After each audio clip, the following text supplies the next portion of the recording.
Hello, this is going to be a quick video on how to record directly from your AYN Thor to your PC. So if you're a streamer or like I do, you use it to record videos. It's a really simple little tool called ThorCPY.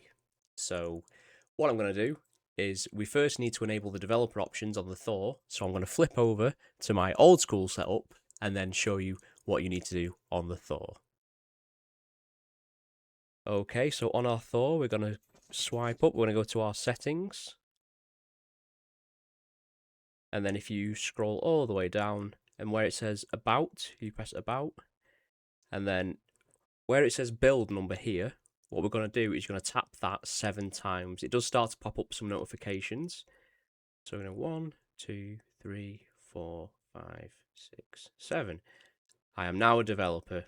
So for those of you who spent $30,000 going to university to study computer science, this will replace you. So I'm going to go back, and then we're going to go back into system, and then you'll see this developer options has popped up. So we're going to tap that.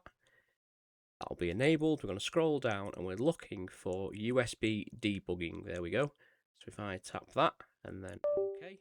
So this has to be enabled or the software won't work. So I'm going to flip back over to my desktop and I will show you the PC side. Hello, so we're back on my PC now. So make sure that you've plugged your Thor into your computer via USB. And then this post that I found on Reddit by user the_swest introducing ThorCPY. So this is the software that we're going to use to capture both screens. So there is a GitHub link in here. I'll link both of these in the description. So all you need to do is download the zip file. It is Windows only for now. I don't know if there's plans for a Mac or Linux version. So for now, it's only Windows only, unfortunately. And then we're going to minimize that, go to our downloads folder.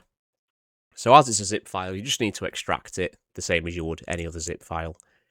And then in the Windows folder here, so you're going to see you've got your bin file, which keeps all the important stuff that the app needs.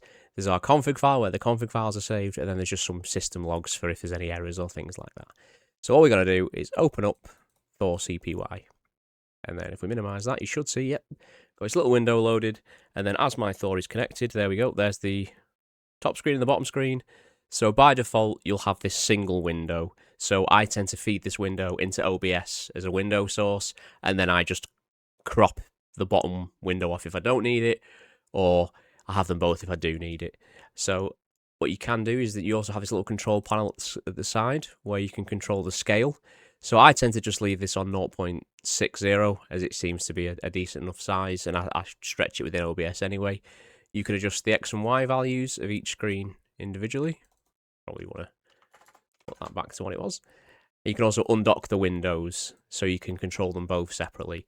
Unfortunately, with this undocked mode, there doesn't seem to be a way to click and drag, which is a bit annoying, but like I said, it's in beta, so hopefully as part of the future updates, that feature will be available.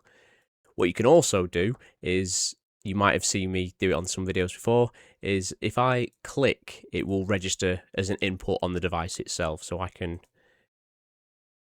play around with it and change the brightness. Obviously, if you change things like the brightness, it won't show on here because it's a display output.